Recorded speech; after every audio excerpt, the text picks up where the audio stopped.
The official records from Richmond, Virginia, list the death of governor's wife Catherine Fairmont as natural causes in November 1847.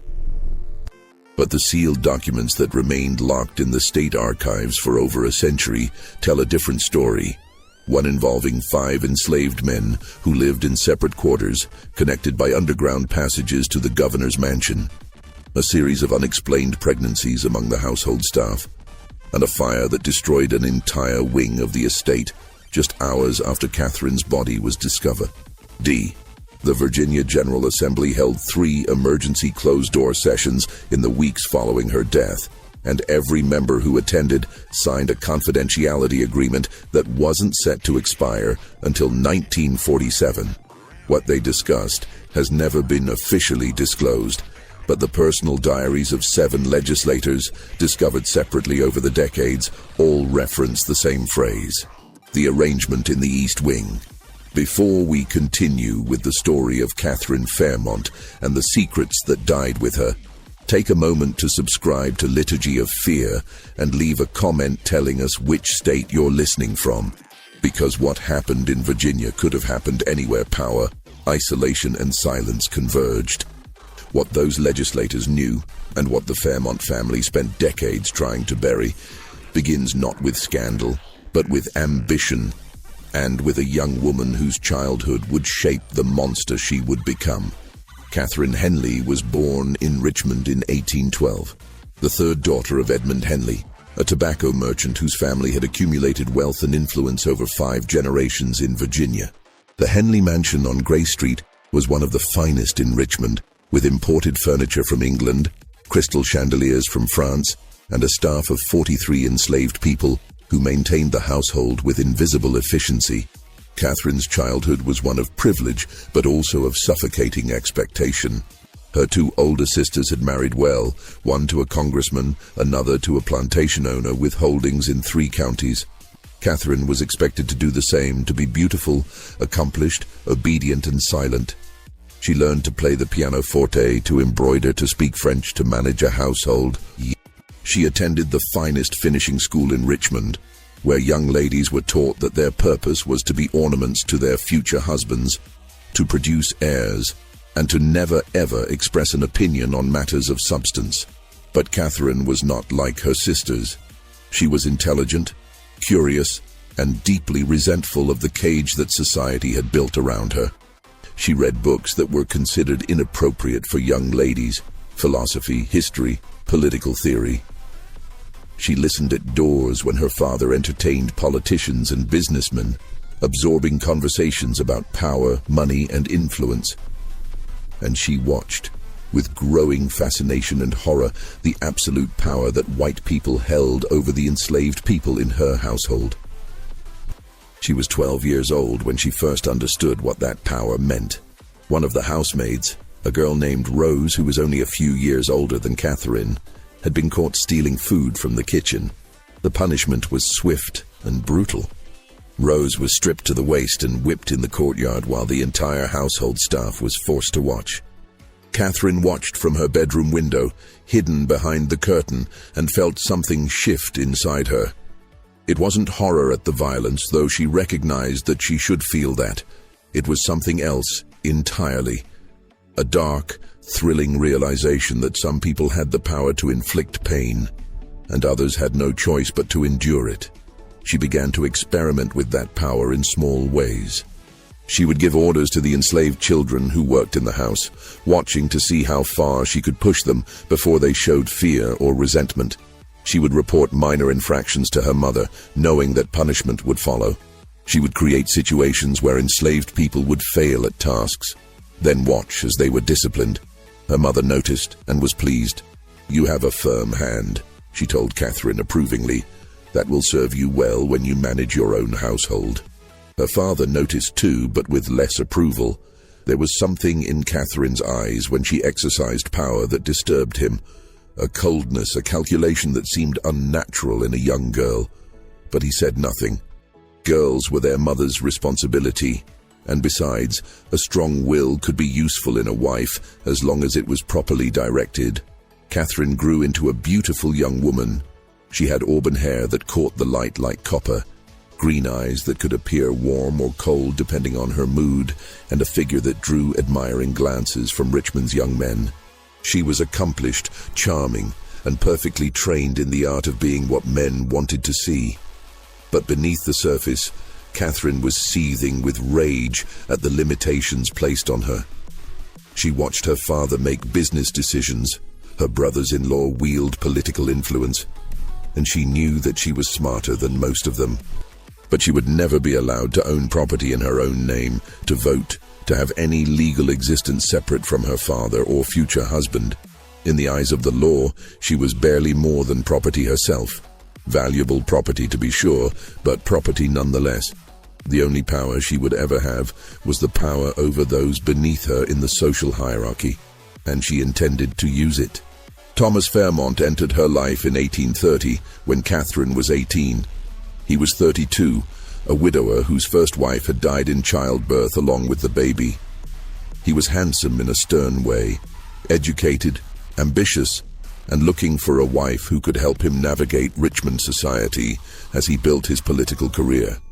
Catherine's father saw an excellent match. Fairmont owned a profitable plantation, had connections throughout Virginia, and was clearly destined for political success. Catherine saw an opportunity. She set out to make Thomas Fairmont fall in love with her, or at least to make him believe he had. She was charming, attentive, and careful to appear just intelligent enough to be interesting, but not so intelligent as to be threatening.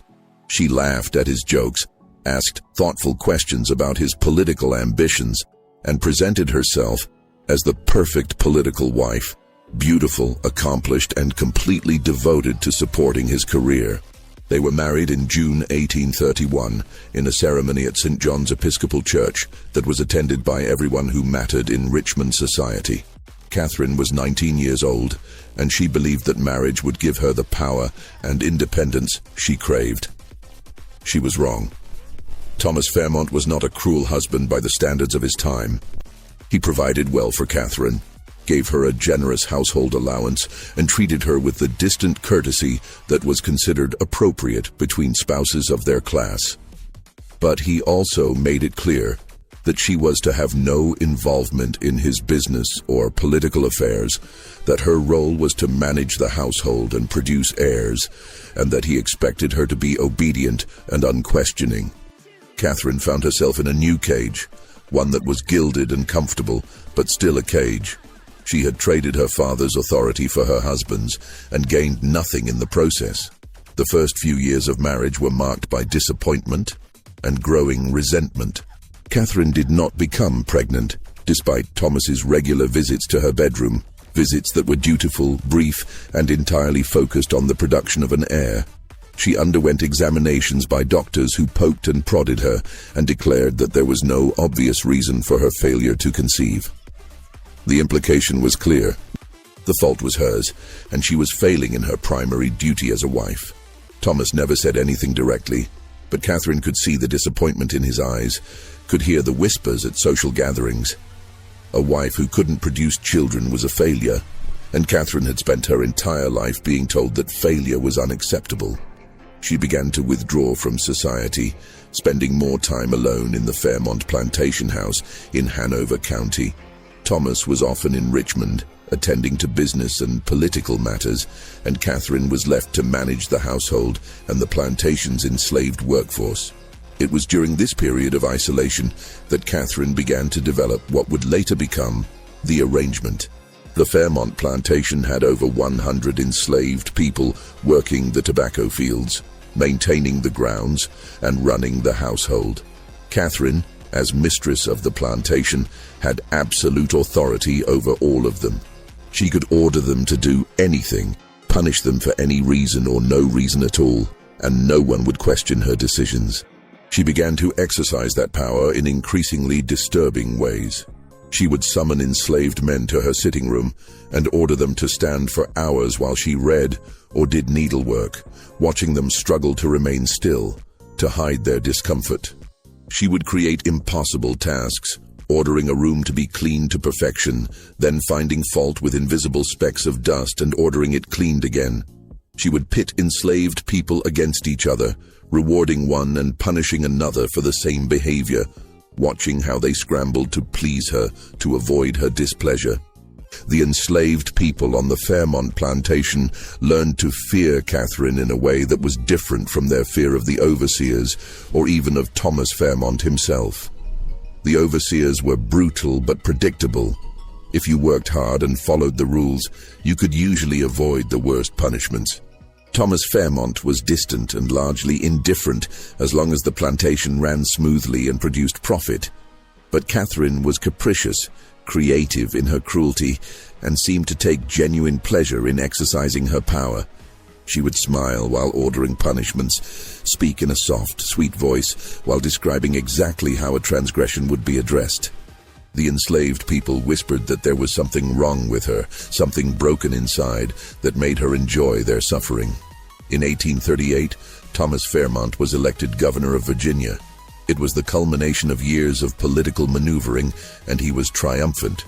He and Catherine moved to the governor's mansion in Richmond, a 3-story brick structure on Capitol Square that had housed Virginia's chief executive since 1813. Catherine was now the First Lady of Virginia, and she had access to power and influence that she had never had before. But she quickly discovered that even this elevated position came with constraints. She was expected to host teas, attend charity events, smile at political dinners, and be the perfect ornament to her husband's career. She had no real power, no real authority, just a more elaborate cage.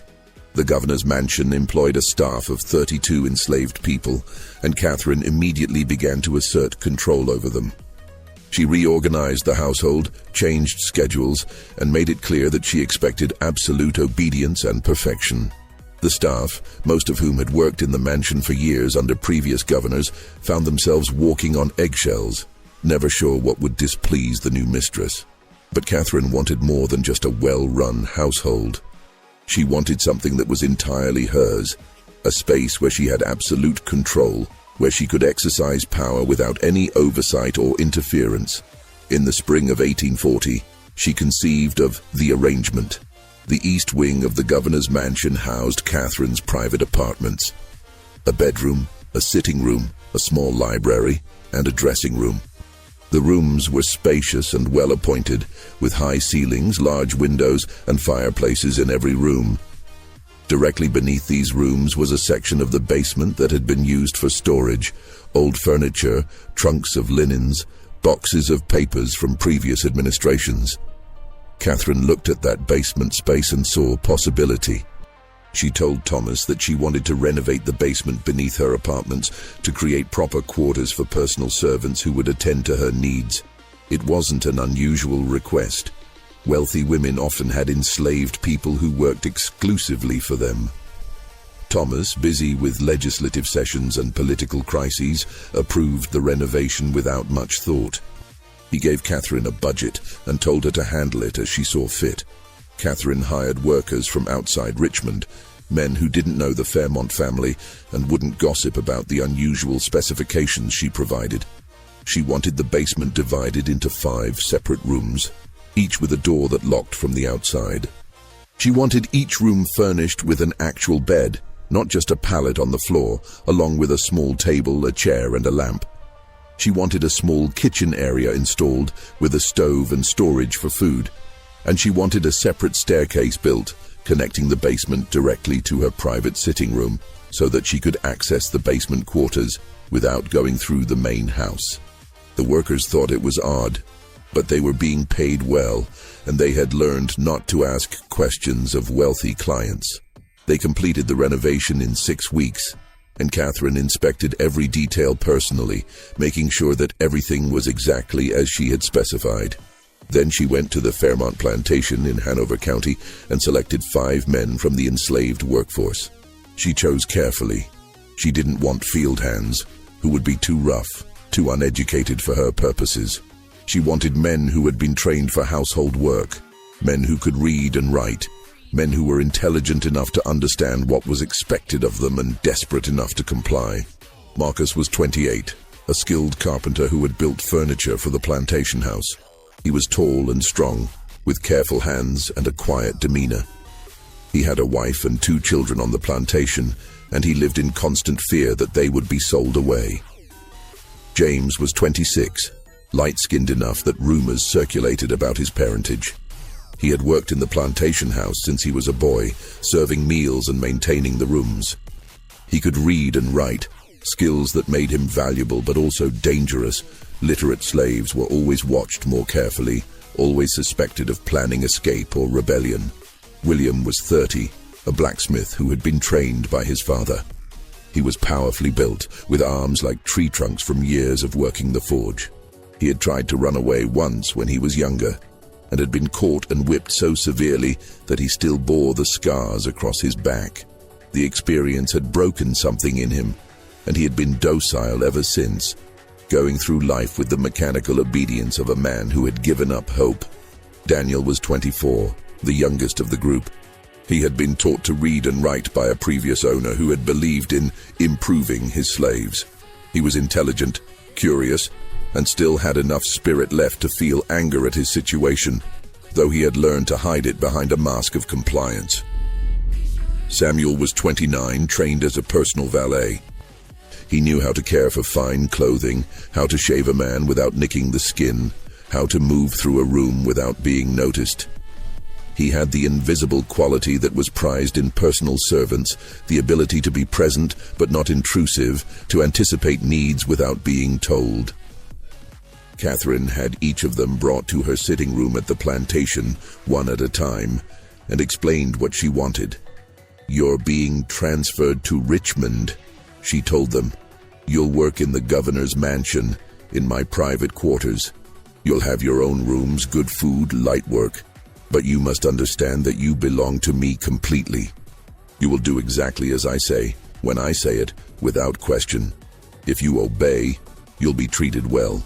If you disobey, or if you ever speak to anyone about what happens in the East Wing, you'll be sold to the Deep South, to the sugar plantations in Louisiana, where slaves last an average of 7 years before they work themselves to death.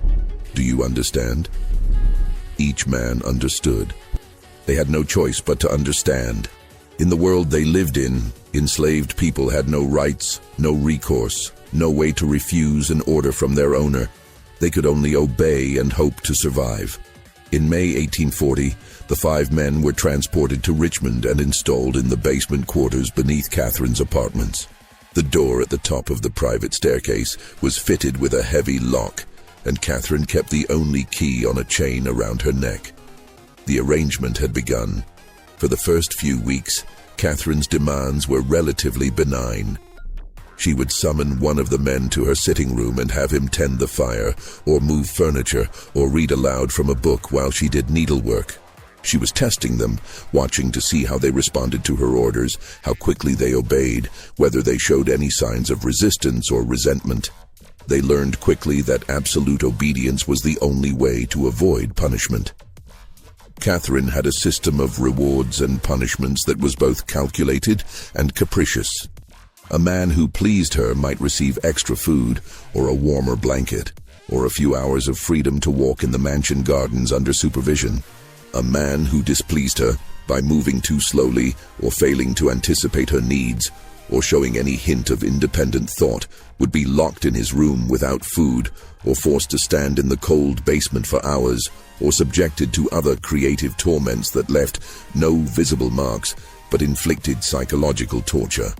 The other servants in the mansion noticed that something strange was happening in the East Wing, but they didn't understand the full scope of it.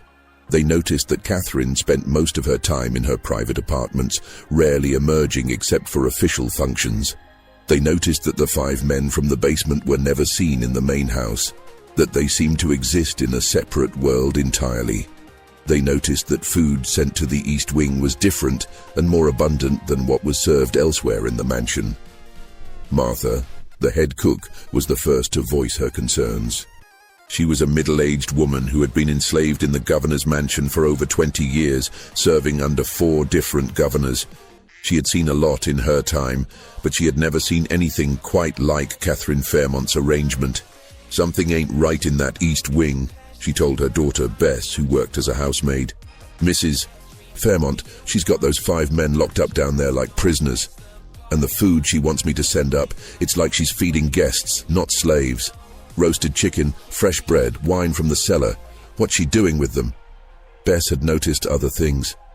She had been in the hallway outside the East Wing late one evening, carrying fresh linens to the guest rooms, when she heard voices coming from behind the closed doors. Not the voice of a mistress giving orders to slaves, but something else. Low, intimate, almost conversational. And once, when she had passed by the door to the basement stairs, she had heard something that sounded like crying, a man's voice breaking with sobs. "Maybe we should tell someone," Bess whispered to her mother. "Maybe we should tell the governor." Martha shook her head firmly. "Tell him what? That his wife is acting strange? That she keeps slaves in her private quarters? That ain't illegal, child. She owns those men. She can do what she wants with them. And if we go making accusations without proof, we'll be the ones who suffer. Mrs. Fairmont, she'd have us sold away before we could blink. No, we keep our heads down and our mouths shut. That's how we survive." But Martha couldn't shake the feeling that something terrible was happening in the East Wing, something that went beyond the normal cruelties of slavery. She began to pay closer attention, to watch and listen and remember. In the basement quarters, the 5 men were learning the true nature of Catherine's arrangement. It started with Marcus. Catherine summoned him to her sitting room one afternoon in late June, about 6 weeks after they had arrived in Richmond. She was wearing a silk dressing gown, and her hair was unpinned, falling in waves around her shoulders. She told Marcus to tend the fire, and he did, kneeling by the fireplace and adding logs, arranging them so they would burn evenly. When he finished and stood to leave, Catherine told him to wait. "Come here," she said, her voice soft but commanding. Marcus approached, his eyes downcast, his heart pounding. He had learned to read Catherine's moods, and there was something in her voice that frightened him. Catherine reached out and touched his face, running her fingers along his jaw. Marcus flinched but didn't pull away. He knew that any sign of resistance would be punished. "You're afraid of me," Catherine said, and she smiled. "Good. You should be. But if you do exactly as I say, I won't hurt you. Do you understand?" "Yes, Mom," Marcus whispered. What happened next would haunt Marcus for the rest of his life. Catherine used him, treated him not as a person but as an object for her gratification. And when she was finished, she sent him back to the basement with a warning that if he ever spoke of what had happened, she would have his wife and children sold to the Deep South, and he would never see them again. Marcus stumbled down the stairs to the basement, his mind reeling, his body shaking. He locked himself in his room and wept, great racking sobs that he tried to muffle with his pillow so the other men wouldn't hear. But they heard anyway, and over the following weeks and months, each of them would experience the same thing. Catherine would summon them one by one, use them for her pleasure, and send them back to the basement with threats and warnings that ensured their silence. The 5 men existed in a nightmare from which there was no escape. They were locked in the basement at night, with no way to leave even if they wanted to. During the day, they were at Catherine's constant beck and call, never knowing when they would be summoned, what would be demanded of them, how long they would be kept. They were fed well and housed in relative comfort, but they were prisoners, subjected to abuses that they had no way to resist or report. They couldn't tell the other slaves in the mansion, because Catherine had made it clear that anyone who spoke of the arrangement would be punished. Not just the man who spoke, but his family, his friends, anyone he cared about. They couldn't tell Governor Fairmont, because who would believe enslaved men accusing the governor's wife? And even if someone did believe them, what could be done? Catherine owned them. She had the legal right to do whatever she wanted with her property. They were trapped, and they knew it. Daniel, the youngest and most educated of the 5, tried to find some way to cope with the situation. He had been taught to read and write, and he had always believed that education was the path to freedom, or at least to a better life. But now he found that his literacy was just another tool for Catherine to exploit. She would have him read to her for hours, Not because she enjoyed the stories, but because she enjoyed having him perform for her, watching him struggle to keep his voice steady while she lounged on her settee, sipping wine and studying him with those cold green eyes. Sometimes she would ask him questions about what he was reading, testing his comprehension, and if his answers didn't satisfy her, she would punish him, not with violence but with isolation. She would lock him in his basement room for days with only bread and water, and he would sit in the darkness and wonder if he was going mad. William, the blacksmith, retreated into himself. He had already been broken once when he had tried to run away and been caught and whipped. Now he was being broken again in a different way, and he didn't have the strength to resist. He moved through his days like a ghost, doing what he was told, feeling nothing, thinking nothing. It was the only way he could survive. James, who had always been quiet and careful, tried to make himself invisible. He learned to anticipate Catherine's needs before she voiced them, to move silently, to never meet her eyes, to be as unobtrusive as possible. He thought that if he could just be perfect, if he could just avoid displeasing her, maybe she would leave him alone. But Catherine didn't want perfection. She wanted power, and power required someone to dominate. Samuel, the valet, tried a different approach. He tried to please Catherine, to give her what she wanted before she had to demand it, to make himself valuable enough that she would treat him better. It didn't work. Catherine didn't want a willing participant. She wanted submission, fear, absolute control. Samuel's attempts to please her only seemed to irritate her, and she punished him more frequently than the others, as if his compliance was an insult to her authority. Marcus, the carpenter, was the one who suffered most visibly. He had a wife and children on the plantation, and the thought of them kept him alive, but also tortured him. He knew that Catherine used his family as leverage, that any resistance on his part would result in their being sold away. He was trapped between his love for his family and his horror at what he was being forced to endure, and the conflict was tearing him apart. The other slaves in the mansion watched the 5 men deteriorate and whispered among themselves. They didn't know exactly what was happening in the East Wing, but they could see the effects. The 5 men grew thin despite the good food. Their eyes became hollow, their movements mechanical. They rarely spoke, even to each other, and when they did, their voices were flat, emotionless. Mrs. Dawes, the free black housekeeper, was deeply troubled by what she observed. She had worked in wealthy households for most of her adult life, and she had seen the many ways that enslaved people were abused. But there was something about the situation in the East Wing that was different, something that went beyond the usual cruelties. She began to keep a diary, written in careful script and hidden beneath a loose floorboard in her room. She recorded dates, times, observations. She noted when Catherine summoned each of the 5 men, how long they stayed in the East Wing, what condition they were in when they emerged. She didn't know what she would do with this information, but she felt compelled to document it, to bear witness to something that everyone else was trying to ignore. In February 1841, something happened that made the situation even more disturbing. One of the housemaids, a young woman named Patience, began showing signs of pregnancy. This wasn't unusual in itself. Enslaved women were frequently subjected to sexual violence, and pregnancy was a common result. But when Mrs. Dawes asked Patience who the father was, the girl's reaction was extreme.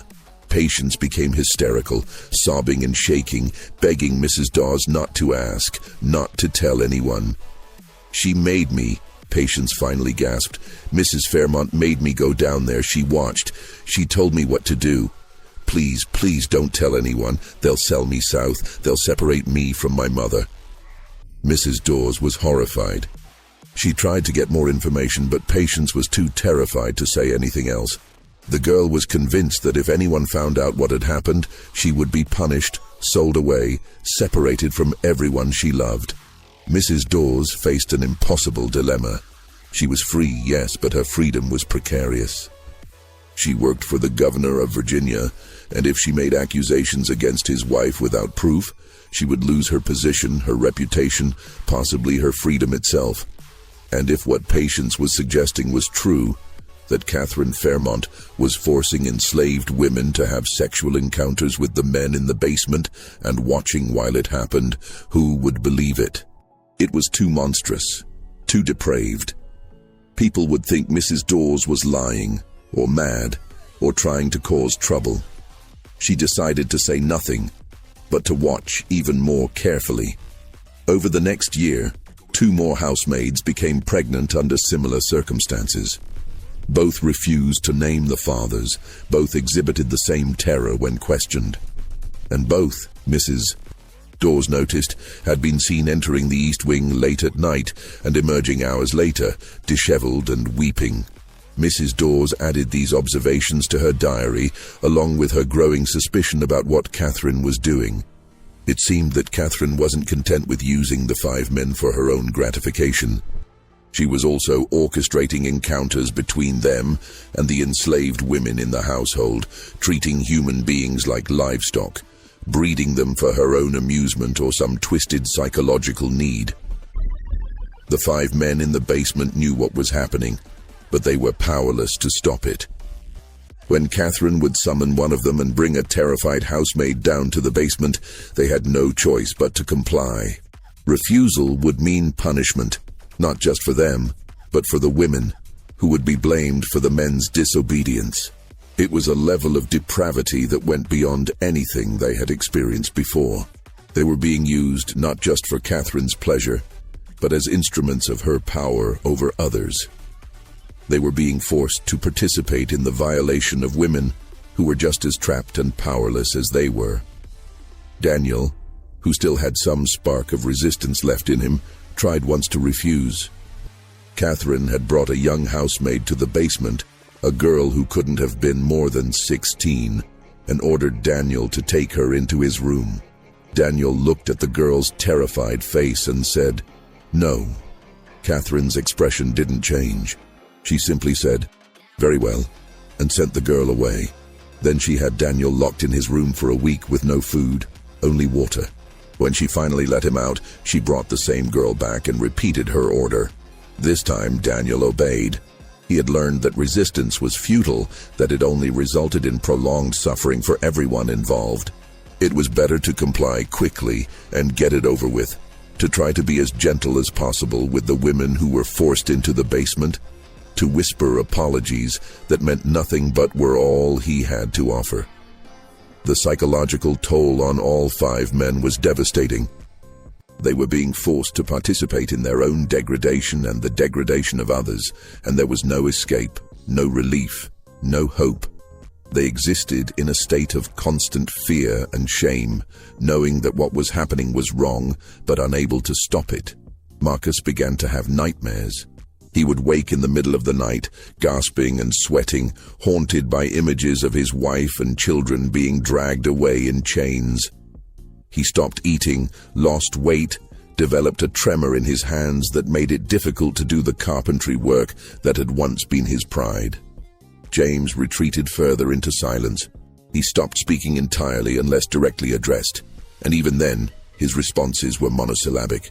He moved through the mansion like a shadow, and the other slaves began to avoid him, disturbed by the emptiness in his eyes. William's earlier resignation deepened into something like catatonia. He would stand for hours without moving, staring at nothing, and had to be physically prompted to perform even simple tasks.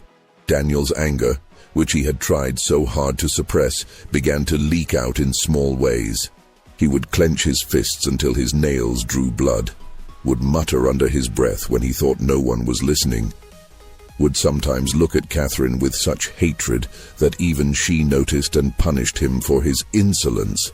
Samuel developed a nervous habit of picking at his skin, creating small wounds on his arms and hands that never quite healed because he couldn't stop worrying at them. The other slaves in the mansion noticed these changes and whispered among themselves. Something terrible was happening in the East Wing, something that was destroying these 5 men from the inside out. But no one knew what to do about it, and so they did nothing. Governor Fairmont, meanwhile, was oblivious to what was happening in his own house. He was consumed with his political career, with legislative battles and party politics, and the constant maneuvering required to maintain power in Virginia's fractious political landscape. He rarely saw his wife except at official functions, and when he did, she was always perfectly composed, charming, the ideal political spouse. He had long since stopped visiting Catherine's bedroom. Their marriage had become one of convenience and appearance, and both of them seemed content with that arrangement. Thomas had his political career and his business interests, and Catherine had whatever it was she did in the East Wing. He didn't ask, and she didn't tell. In the spring of 1842, Catherine made an announcement that shocked everyone. She was pregnant. Thomas was overjoyed. After 11 years of marriage, he had given up hope of having an heir. He threw a celebration dinner, invited Richmond's elite, and toasted his wife's health with champagne imported from France. He was attentive and solicitous, asking after Catherine's health, making sure she had everything she needed. Catherine accepted his attention with gracious smiles and appropriate modesty. She glowed with health and satisfaction, and Richmond society congratulated her warmly. Finally, the governor would have an heir. Finally, Catherine had fulfilled her primary duty as a wife. But the servants in the mansion knew something that the governor didn't. Catherine had not shared her husband's bed in over a year. Joseph, the governor's elderly valet, had mentioned this to Mrs. Dawes months earlier. "The governor sleeps in his own chambers," Joseph had said. "Has done for more than a year now. Says his wife needs her rest, that she's delicate. But if they ain't sharing a bed, how is she pregnant?" Mrs. Dawes had no answer, but she had her suspicions. She had seen Catherine summon Marcus to the East Wing with increasing frequency over the past year. She had seen the way Catherine looked at Marcus, with a possessive intensity that was disturbing. And she remembered that Marcus was tall and strong, with dark hair and blue eyes, features that could easily be passed off as inherited from the Fairmont or Henley families. Catherine's pregnancy progressed normally. She continued to spend most of her time in the East Wing, claiming that she needed rest and quiet. She continued to summon the 5 men from the basement, though less frequently as her pregnancy advanced, and she seemed happier than she had been in years, as if the pregnancy had given her something she had been desperately seeking. In November 1842, Catherine gave birth to a son. The delivery was attended by Richmond's finest physician and 2 midwives, and it went smoothly. The baby was healthy, with a lusty cry and a strong grip. He was named Thomas Fairmont, Jr., and the governor was beside himself with pride and joy. Richmond society celebrated the birth with parties and gifts and congratulatory visits. The newspapers printed announcements. The baby was christened at St. John's Episcopal Church in a ceremony attended by Virginia's political elite. Thomas Fairmont had an heir, and the Fairmont legacy was secure. But Mrs. Dawes, who had seen the baby when the wet nurse brought him to the kitchen for warm milk, noticed something that made her blood run cold. The baby had a distinctive birthmark on his left shoulder, a dark, crescent-shaped mark about the size of a thumbprint. She had seen that exact birthmark before, on Marcus's left shoulder, visible when he had rolled up his sleeves to carry firewood. Mrs. Dawes said nothing. What could she say? That the governor's son might be the child of an enslaved man. It was unthinkable. It was dangerous. It was a secret that could get everyone in the household killed. But she wrote it in her diary, dated and detailed, and hid the book away. In the basement quarters, Marcus knew the truth. Catherine had told him with cruel satisfaction that the child was his. She had used him to produce the heir that she couldn't produce with her husband, and now she had proof of her power. A child who would inherit the Fairmont fortune and name. A child who carried Marcus's blood, but would never know his true father. Marcus was devastated. He had a son, but that son would grow up as a white child, as the governor's heir, as a slave owner. His son would never know him, would never know the truth, and Marcus would have to watch from a distance, unable to claim his child, unable to protect him, unable to do anything but serve the woman who had stolen his child and his life. The knowledge broke something fundamental in Marcus. He had endured the abuse, the captivity, the forced encounters with terrified women. He had endured it all because he had his wife and children on the plantation, because he had hope that somehow, someday, things might get better. But now he had a son who would never be his, and the weight of that loss was more than he could bear. He began to deteriorate rapidly. He stopped eating almost entirely, became gaunt and hollow-eyed. His hands shook constantly. He would sometimes stand in his basement room and weep for hours, great silent sobs that shook his whole body. The other 4 men watched him with growing alarm, but they didn't know how to help him. They were all trapped in the same nightmare, all suffering in their own ways. Catherine noticed Marcus's decline, but she didn't care. She had what she wanted, a son, an heir, proof of her power. Marcus had served his purpose, and if he was falling apart, well, she could always replace him with another man from the plantation. The years that followed were marked by a strange, tense normalcy. Catherine continued her arrangement in the East Wing. The 5 men remained in the basement quarters, locked in at night, summoned during the day. More housemaids became pregnant under mysterious circumstances. Young Thomas grew from an infant to a toddler, healthy and happy, doted on by his father and the entire household. Governor Fairmont's term ended in 1842, but he remained influential in Virginia politics, advising his successors and managing his business interests. He and Catherine continued to live in the governor's mansion as a courtesy from the new governor, a political ally who was happy to have the Fairmonts' continued presence and influence. To the outside world, the Fairmonts were a successful, respectable family. Thomas was a respected elder statesman, Catherine was a devoted mother and charitable society matron, and young Thomas Jr. was the pride of Richmond society. But inside the East Wing, the nightmare continued. In 1845, Daniel made a decision that would have catastrophic consequences. He couldn't endure the situation any longer. He had watched Marcus deteriorate, had seen the terror in the eyes of the women who were forced into the basement, had felt his own humanity being stripped away piece by piece. He had to do something, had to try to get help, even if it meant risking everything. He managed to smuggle a letter out of the mansion.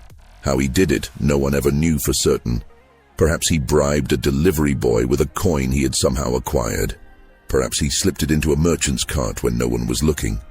Perhaps he passed it to a sympathetic free black person in the market during one of the rare occasions when he was allowed outside under supervision.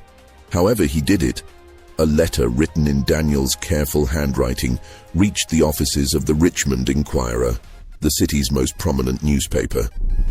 The letter was carefully worded. Daniel didn't mention Catherine by name, didn't mention the governor's mansion specifically, but he described, in harrowing detail, the experience of being held captive by a wealthy white woman who used enslaved men for her own purposes, who orchestrated forced encounters between enslaved people as if they were livestock, who kept them locked in basement rooms and threatened them with being sold south if they ever spoke of what happened. He described the psychological torture, the constant fear, the complete powerlessness. He described watching other enslaved people suffer and being unable to help them. He described the slow destruction of his own humanity, the way he felt himself becoming less than human under the weight of constant abuse. He ended the letter with a plea. "I am writing this knowing that it may cost me my life, but I cannot remain silent any longer. Someone must know what is happening. Someone must bear witness. If you are reading this, please know that we existed, that we suffered, that we were human beings who deserved better than what we received." Thomas Ritchie, the editor of the Richmond Inquirer, read the letter with growing horror. He was a respected journalist, a man who had built his career on reporting the truth. But he also understood the realities of Virginia society in 1845. Slavery was legal, enshrined in law and custom. Enslaved people had no legal rights, no recourse, no way to seek justice. Their testimony was not admissible in court, and their experiences were not considered worthy of public concern. If he published this letter, what would happen? Would anyone believe it? Would it make any difference? Or would it simply cause a scandal that would destroy the newspaper's reputation and possibly put the letter writer in even greater danger? Richie wrestled with the decision for days. He showed the letter to his most trusted colleagues, and they debated what to do. Some argued that the letter should be published, that the truth needed to be told, regardless of the consequences. Others argued that publishing it would be futile and dangerous, that it would accomplish nothing except to put the letter writer and possibly other enslaved people at risk. In the end, Richie made a decision that he would regret for the rest of his life.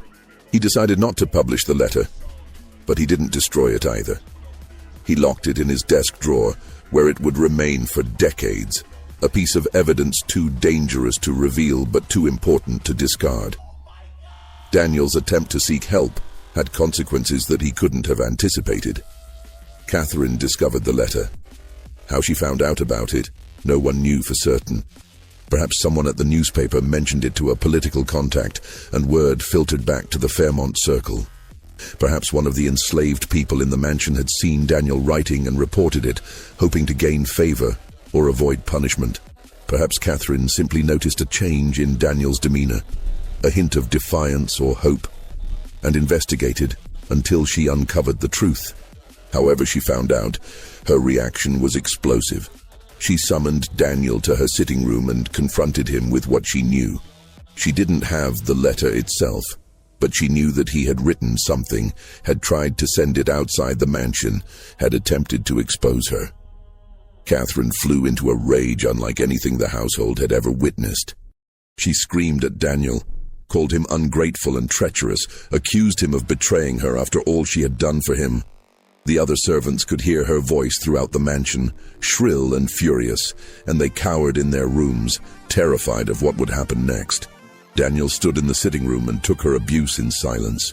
He had known that this might happen, had accepted the risk when he wrote the letter. He had hoped that the letter would reach someone who could help, but even if it didn't, at least he had tried. At least he had refused to remain silent. When Catherine finally exhausted herself with screaming, she made a decision. Daniel had to be removed immediately and permanently. He was too dangerous, too defiant, too likely to try again. She summoned 2 men from the Fairmont plantation, overseers known for their brutality and their absolute loyalty to the Fairmont family. They arrived in Richmond the next day, and that night, they took Daniel away. The official story was that Daniel had run away, that he had been caught by slave catchers in Petersburg and sold to a plantation in Alabama. But the other 4 men in the basement quarters knew the truth, or at least suspected it.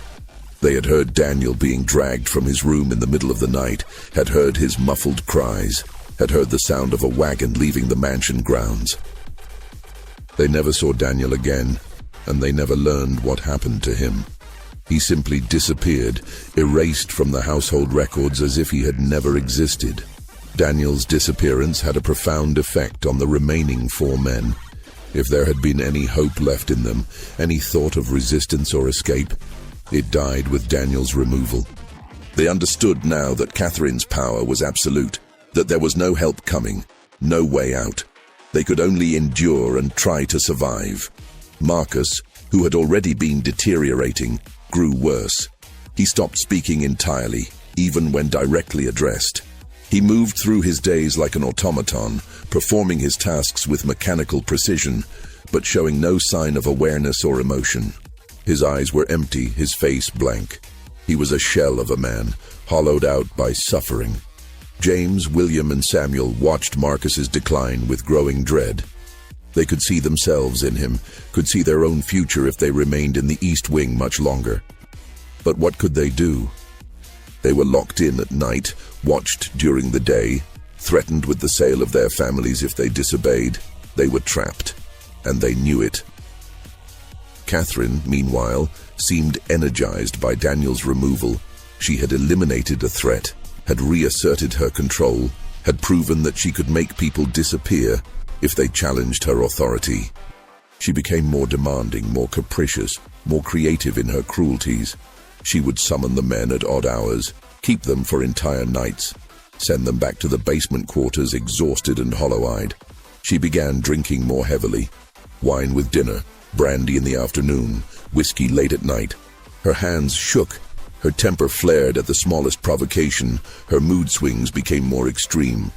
Governor Fairmont, who had been largely oblivious to his wife's behavior, finally began to notice that something was wrong. Catherine was no longer the composed, charming woman who had been such an asset to his political career. She was erratic, volatile, often drunk. She neglected her social obligations, missed charity events, snapped at guests during political dinners. Thomas suggested that Catherine see a doctor, take a rest cure, perhaps visit relatives in Charlottesville. Catherine refused violently, screaming that she was fine, that she just needed privacy, that everyone should leave her alone. Thomas, uncomfortable with his wife's intensity and relieved to have an excuse to avoid her, backed off. He spent more time at the plantation, more time in political meetings, more time anywhere but the governor's mansion. He told himself that Catherine was just going through a difficult phase, that she would recover in time, that it was best to give her space. But Catherine's mental state continued to deteriorate. She became paranoid, convinced that the servants were plotting against her, that people were talking about her, that everyone was trying to undermine her authority. She would interrogate the household staff about imagined infractions, accuse them of theft or laziness or insubordination, punish them for offenses that existed only in her mind. The atmosphere in the mansion became oppressive, fearful. The servants walked on eggshells, never knowing what would set Catherine off, what innocent action would be interpreted as defiance or disrespect. Several of them begged Governor Fairmont to intervene, to do something about his wife's behavior, but Thomas refused to get involved. Catherine's management of the household was her domain, and he had no intention of interfering. In the summer of 1847, Catherine made a decision that would prove fatal. She decided she wanted another child. She was 36 years old, and young Thomas was now 5. She had successfully passed off one enslaved man's child as her husband's heir. Perhaps, in her deteriorating mental state, she believed she could do it again. Or perhaps she simply wanted to recreate the one time in her life when she had felt powerful and successful, when she had achieved something that everyone had told her was impossible. She stopped drinking, began eating better, taking walks in the mansion gardens. She attended church services again, smiled at social gatherings, played the role of devoted wife and mother. To the outside world, it seemed that Catherine was recovering, that whatever crisis she had been going through was over. But in the East Wing, she intensified her demands on the 4 remaining men. She summoned Marcus repeatedly, trying to recreate the circumstances that had led to Thomas Jr.'s conception. But Marcus was too broken, too far gone. He could barely function, could barely respond to her demands. Catherine grew frustrated, then angry. She berated Marcus for his weakness, his uselessness, his failure to give her what she wanted. She punished him by locking him in his room for days at a time, by withholding food, by subjecting him to verbal abuse that was as cruel as any physical torture. In October 1847, Marcus made a decision. He couldn't endure any more. He couldn't live with what he had become, with what he had been forced to do, with the knowledge that his son was growing up in the same house but would never know him. He couldn't live with the constant fear, the constant pain, the constant degradation. One night, when the other men were asleep, Marcus took a rope from the storage area in the basement. He tied it to a ceiling beam in his room, fashioned a noose, stood on a chair, and stepped off. The other servants found him in the morning when he didn't respond to the bell. He was hanging from the beam, his body still and cold, his face peaceful for the first time in years. There was no note, no explanation, just a body swinging gently in the dim light of the basement. James, William, and Samuel stood in the doorway of Marcus's room and stared at his body, and they understood. Marcus had found the only escape available to him. He had chosen death over continued suffering, and none of them could blame him for it. Catherine's reaction to Marcus's suicide was not grief or remorse. It was fury. She raged that Marcus had been weak, that he had been selfish, that he had ruined everything. She ordered his body removed immediately, buried in the slave cemetery without ceremony or marker. She demanded that another man be brought from the plantation to replace him, as if Marcus were a broken tool that simply needed to be swapped out for a new one. But Governor Fairmont, who had returned to Richmond for a political dinner and been informed of the suicide, finally began asking questions. Why had Marcus been in the basement? Why were there separate rooms down there? Why did his wife keep these men isolated in the East Wing? What exactly was happening in his house? Thomas had ignored the whispers and rumors for years, had convinced himself that whatever Catherine was doing was her own business. But a man had killed himself in the basement of the governor's mansion, and that couldn't be ignored. It was a scandal waiting to happen, and Thomas's political instincts finally overcame his willful blindness. He began investigating quietly and discreetly. He spoke to Joseph, his valet, who told him about the locked doors and the strange hours that the men in the basement kept. He spoke to Martha, the cook, who told him about the unusual food orders and the way Catherine treated the 5 men differently from other slaves. And finally, he spoke to Mrs. Dawes, who had been waiting for years for someone to ask the right questions. Mrs. Dawes showed Thomas her diary. She walked him through years of careful observations, dated entries, detailed accounts of what she had seen and heard. She told him about the pregnancies, the locked doors, the terror in the housemaid's eyes. She told him about Daniel's disappearance and the letter to the newspaper. She told him about Marcus's deterioration and the birthmark on young Thomas Jr. his shoulder. Thomas Fairmont read the diary with growing horror. He was not a particularly moral man by modern standards. He owned over 100 slaves and had built his wealth on their labor. But even he was shocked by what his wife had done. The sexual abuse, the forced breeding, the psychological torture, the possibility that his own son was actually the child of an enslaved man. It was beyond anything he had imagined. But Thomas's primary concern was not the suffering of the enslaved people in his household. It was the potential scandal. If word got out about Catherine's arrangement, if the truth about young Thomas Jr.'s parentage became known, it would destroy the Fairmont name forever. Thomas would be a laughingstock. His political career would be over. His business interests would suffer. His family's reputation would be ruined. He had to contain the situation, immediately and completely. On the evening of November 12, 1847, Thomas confronted Catherine in the East Wing. No one knows exactly what was said during that confrontation. The servants heard shouting, the crash of breaking glass, Catherine's voice rising to a shriek. They heard Thomas's voice, cold and furious, demanding answers. They heard Catherine screaming that she had done nothing wrong, that the slaves were hers to do with as she pleased, that he had no right to judge her, that she had given him an heir when he couldn't give her one himself. And then, suddenly, silence. The servants waited in the hallway, afraid to enter. Mrs. Dawes finally knocked on the door. There was no answer. She opened it slowly. Catherine Fairmont was lying on the floor of her sitting room, her face purple, her eyes bulging, her hands clawed at her throat. She was dead. Governor Fairmont stood over her, his face ashen, his hands shaking. She collapsed, he said hoarsely. She was screaming and then she just collapsed. Her heart, I think, or apoplexy. She just fell. Mrs. Dawes looked at Catherine's body, at the broken glass on the floor, at the overturned furniture. She looked at Thomas's hands, which bore no marks of violence, and at Catherine's throat, which showed no signs of strangulation. It was possible that Catherine had died of apoplexy brought on by extreme emotion. It was also possible that Thomas had helped her along, though there was no evidence of it. "I'll send for the doctor," Mrs. Dawes said quietly. The doctor arrived within the hour. He was a discreet man who had served Virginia's elite for decades, and he understood what was expected of him. He examined Catherine's body briefly and declared the cause of death to be apoplexy brought on by nervous excitement.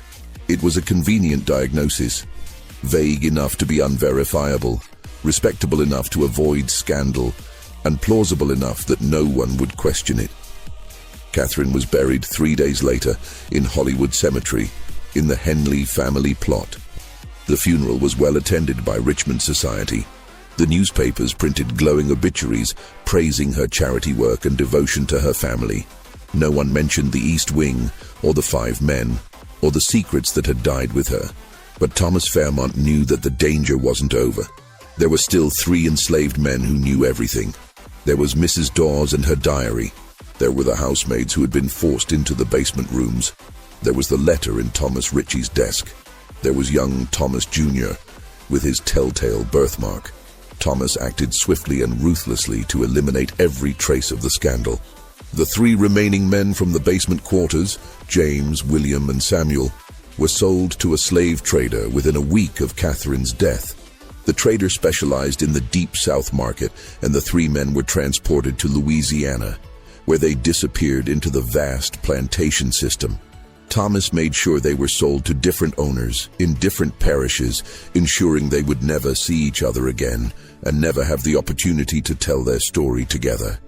The housemaids who had been forced into the basement were also sold, scattered across Virginia and the Carolinas, separated from their families and communities, silenced by distance and fear.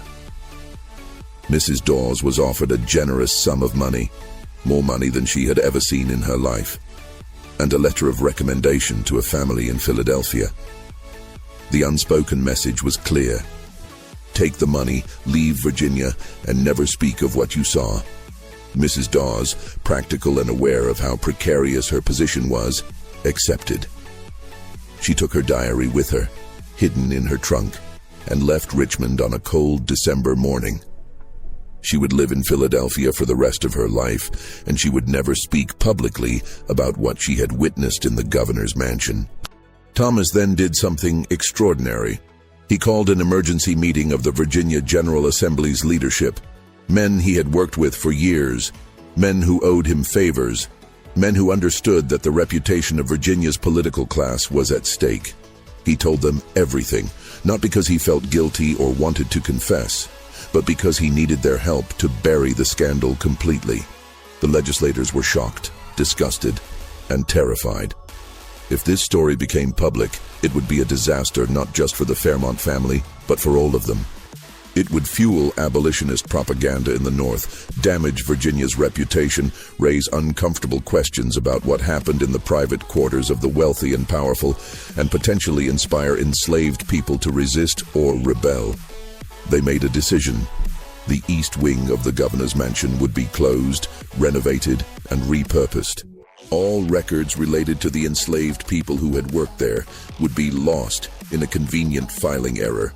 The household staff would be replaced entirely with new servants who knew nothing of the previous arrangements, and everyone who had attended the meeting would sign a confidentiality agreement binding them to silence for 100 years. The agreement was signed on December 3, 1847. It was witnessed by a notary and locked in the state archives, with instructions that it was not to be opened until December 3, 1947. But Thomas wasn't finished. He wanted to eliminate every physical trace of what had happened in the East Wing.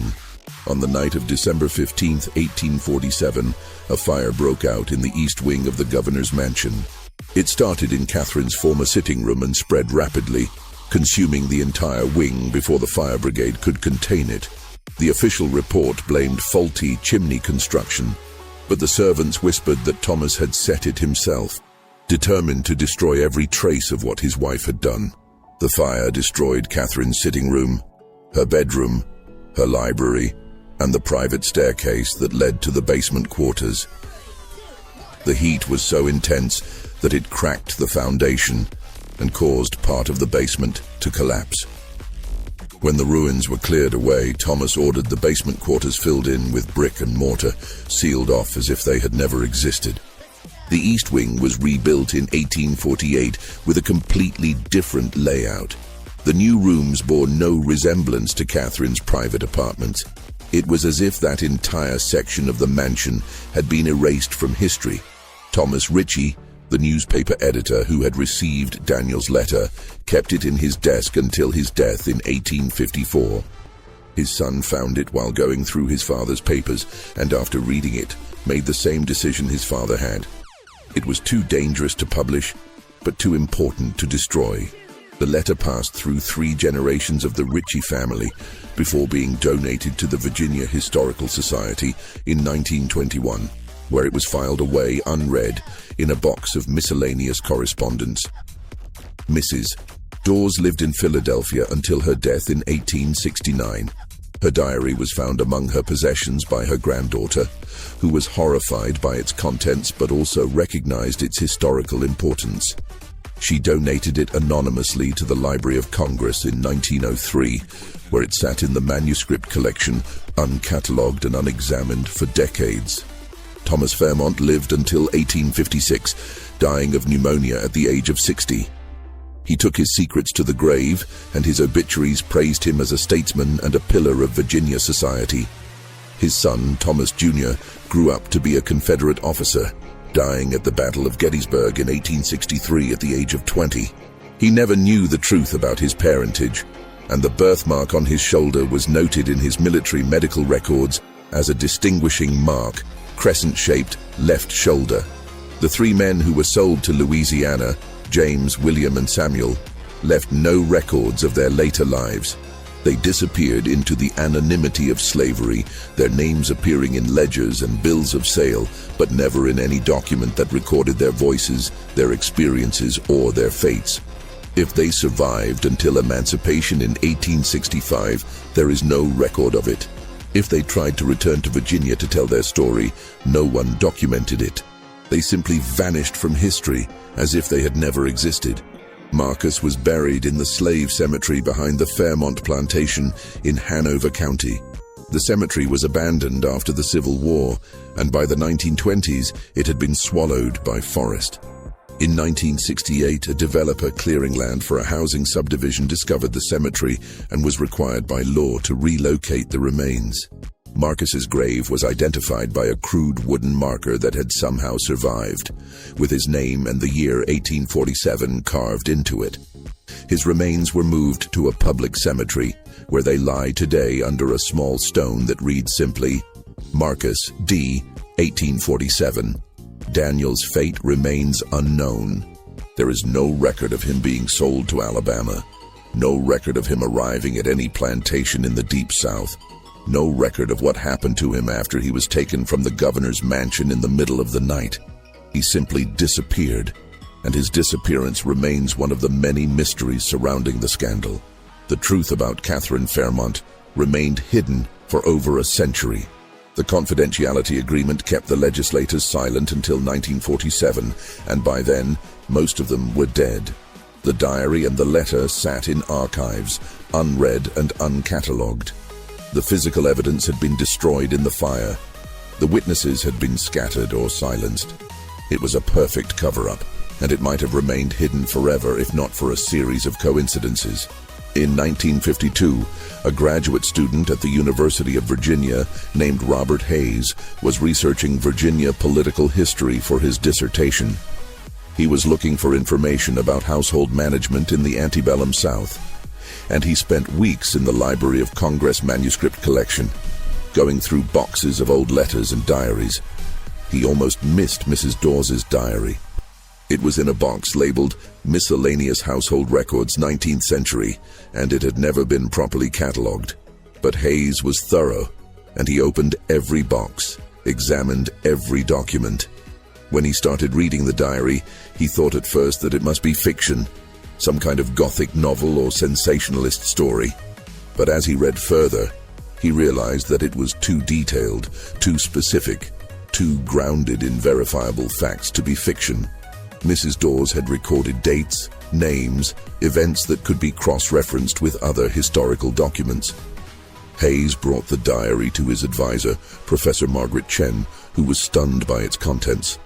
Together, they began to investigate, cross-referencing the diary with other historical records. They found the sealed General Assembly records in the Virginia State Archives which had been opened in 1947 as stipulated by the confidentiality agreement. The records confirmed that an emergency meeting had been held in December 1847, that a confidentiality agreement had been signed, and that the subject of the meeting had been a matter of extreme delicacy involving the former governor's household. They found Daniel's letter in the Virginia Historical Society archives, filed away in a box of miscellaneous correspondence. The letter was dated 1845, and it described experiences that matched what Mrs. Dawes had recorded in her diary. They found property records showing the sale of enslaved people from the Fairmont household in late 1847. 5 men and 3 women, all sold within 2 weeks of Catherine Fairmont's death. They found the fire report from December 1847, which noted that the fire had started in the East Wing and had been unusually intense, almost as if it had been deliberately set.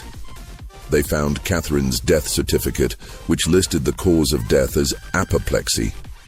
They found the household ledger from the governor's mansion, which showed that 5 men had been transferred from the Fairmont plantation to the mansion in May 1840, and that they had been assigned to work exclusively in the East Wing. Everything matched. Every detail in Mrs. Dawes's diary was corroborated by other historical documents. The scandal was real. Hayes wrote his dissertation on the subject, and it was published as a book in 1955. The Hidden Quarters: Sexual Exploitation and Power in Antebellum, Virginia. The book caused a minor stir in academic circles, with some historians praising Hayes for uncovering an important and disturbing chapter of American history, and others criticizing him for sensationalism or for drawing conclusions that went beyond the evidence. The Fairmont family, by then scattered and no longer politically prominent, did not respond to requests for comment. Most of them probably didn't even know about the scandal. It had been buried so thoroughly that even family members had forgotten it. But Hayes's book opened the door for further research. Other historians began investigating similar cases, looking for evidence of sexual exploitation of enslaved men by white women. They discovered that while such cases were rare, they were not unique. There were other documented instances, recorded in private letters and diaries, of wealthy white women who used their power over enslaved men in disturbing ways. The power dynamics of slavery created opportunities for abuse that went far beyond the well-documented sexual violence of white men against enslaved women. White women, though constrained by the patriarchal society they lived in, still held absolute power over enslaved people, and some of them used that power in ways that were hidden, denied, and erased from official history.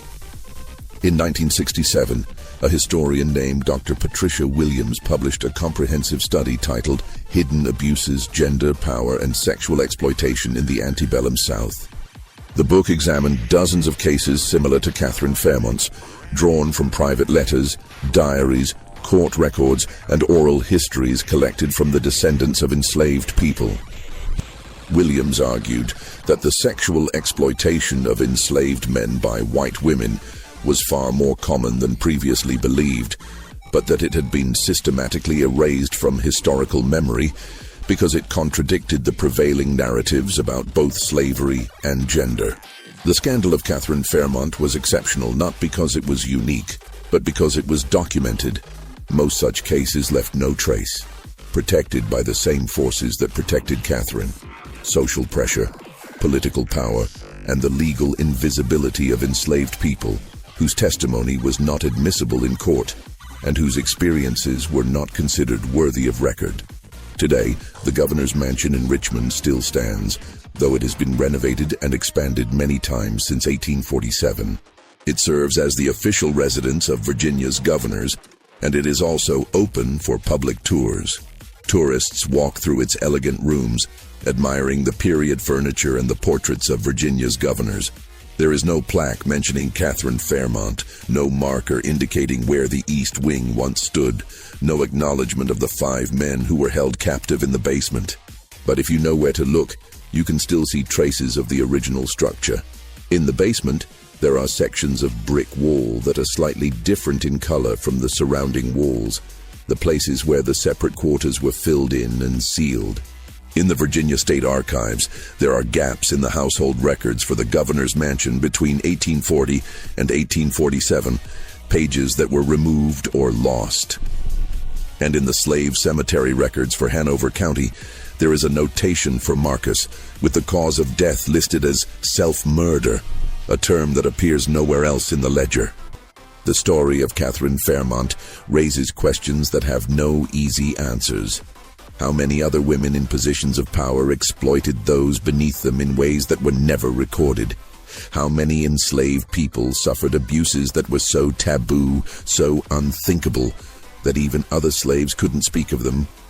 How many secrets were buried under official silence, protected by confidentiality agreements and convenient fires?